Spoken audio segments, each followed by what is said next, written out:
I have had many names in this long war. The humans knew me as Destroyer. In the Covenant, I was Supreme Commander. The Prophets named me Arbiter. And your Master Chief calls me friend.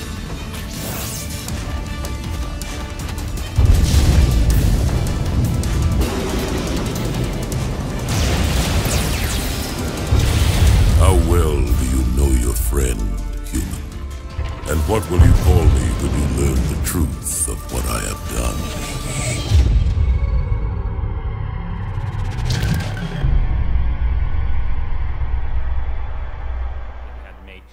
We sat down with Max. We really went over the things that worked, the things that didn't work, kind of his wish list items, those types of things.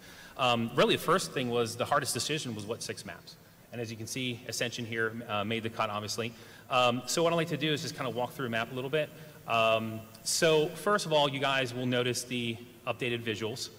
Now, I'm going to talk to the visuals just for a little bit as it relates to design, and then we'll kind of get into some of the wish list items and some of the other stuff that kind of was the results of the feedback that we got from talking with Max, as well as just all the research and everything that we do, listen to the community and listen to the fans.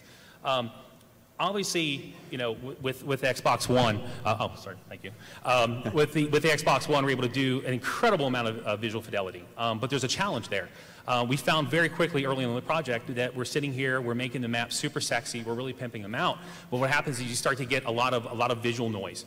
And some of our basic kind of really design goals are that any change cannot affect gameplay. So that even goes for visuals. The things that visuals can do is they can really start to muddy really the gameplay. And well, how does that happen? Well, target acquisition. Just a lot of noise and level. People not knowing paths are paths, those types of things. So that was a big challenge we tackled head on. So let me kind of point out some of the key visuals here. And a lot of it really deals with we wanted to just immerse you even more in the levels. You can see here. So what our artists did here, obviously we have a beautiful skybox with the Halo ring rotating around it.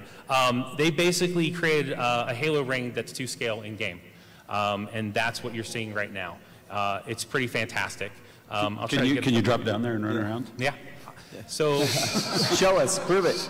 Totally do that. What I can do is give you guys a much better view of it, just to kind of give you a fantastic view Jump of just on the how ledge, much Mertz, work to see how good you are. How much work went into this. So we're over here about a leap of faith. Oh, I'll jump. Okay, I'll jump. Nice. And you just don't really realize just how incredible the visuals are until you. Oh. So.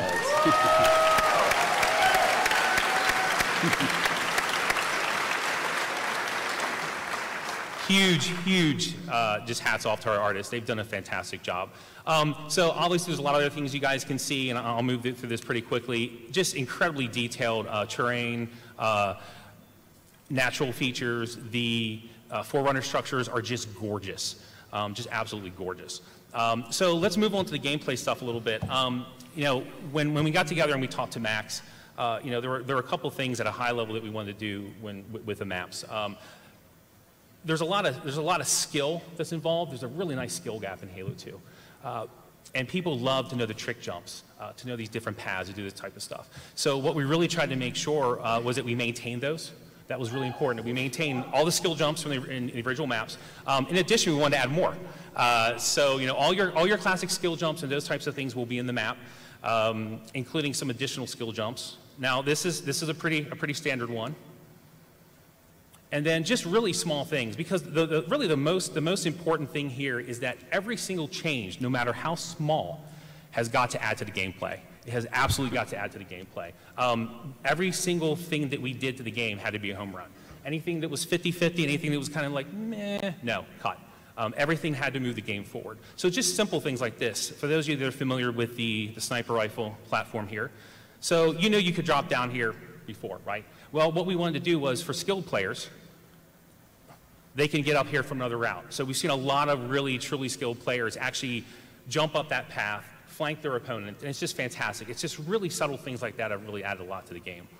I'm going to go through here and show you guys a couple other really, really important paths that we have changed. Because we know everyone really wants to see the map. You kind of see all the changes that we've done. So I'm really excited to kind of show you guys that stuff. So here's the Banshee platform.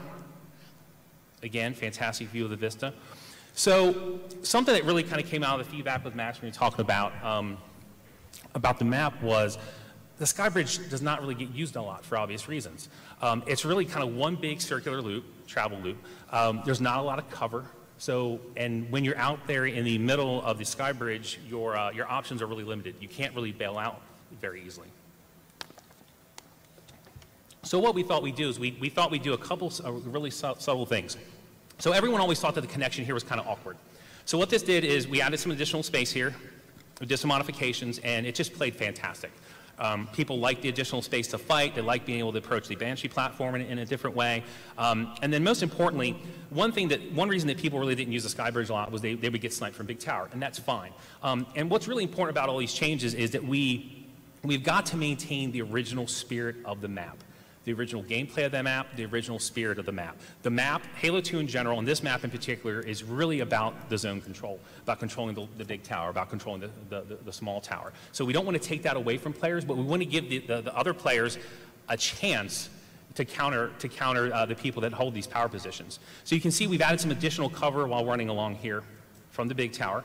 And then really one of the biggest changes is we added this entire center kind of platform structure here. And it's fantastic. People really get a chance to kind of fight in here. It gives them a lot more tactical advantages or tactical strategies they can do. And then, of course, this was originally an original skill jump. And, of course, I botched it. That's how you can tell it's a live build, when the lead designer is not paying attention and botches a skill jump, and I'll probably hear about that from QA on Monday. So what we did is we made this skill jump a little easier, but what's great is we noticed that more skillful players are now able to do this jump backwards. They're able to do all this type of stuff. So we haven't taken anything away, and we've added stuff, especially for your less skilled players or your more casual players. And by having this additional structure here, it's just really played well. It's so subtle, but it's just really worked out fantastic in terms of adding additional cover when you're trying to approach either way, either approaching the Banshee platform or attacking the big tower. There's a lot of other changes that we did. For instance, there weren't not a lot of long-range weapons around this area. We added a Covenant carbine here. It gives you a little bit to counter the BRs and the sniper rifle. Let me go up here to the big tower. So I think really one of the biggest things that we identified in this map, when talking with everyone, getting feedback, with talking with Max, is just the dominance of long-range combat in this level. So there's a number of things that we tried to do to kind of help along with this. We adjusted spawns, we added additional cover. I think one of the biggest changes, though, and the thing that I'm most excited about, is we've really tried to add a lot of dynamic elements into the maps. And what's neat about this? Wait, have you shown this yet? No. This is the first time anyone's seen this. Are you sure this is okay, Dennis? Wait, I didn't think you were going to show this, Dave. All right, okay. Do you guys want to see this? I didn't know we were showing this either, but there goes. We can't pull back now. No, now we're showing it. We're showing it now. So, when talking with Max, one of the wish listings for Max, and Max can verify this, is he wished that they had done. He wished that they had done a lot of the more dynamic stuff, like in Zanzibar. The bridges, the wheel, those types of things. Those people find those things exciting. So something that we've done with this map in particular is we have added an energy shield in the middle.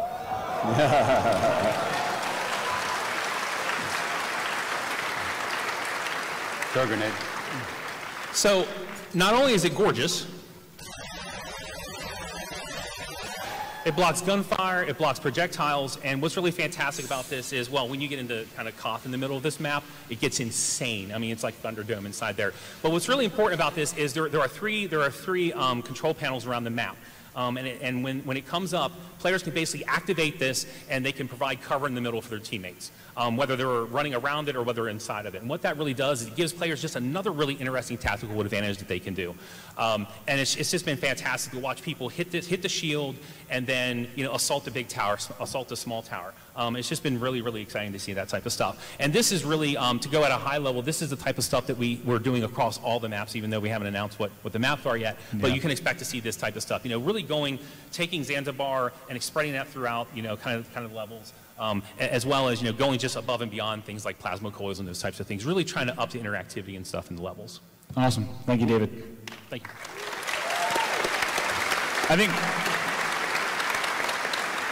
I think I'd love to go right from there talking about how important it is maintaining everything about the core Halo 2 experience. I'd love to get right into talking about the sandbox and how you did that with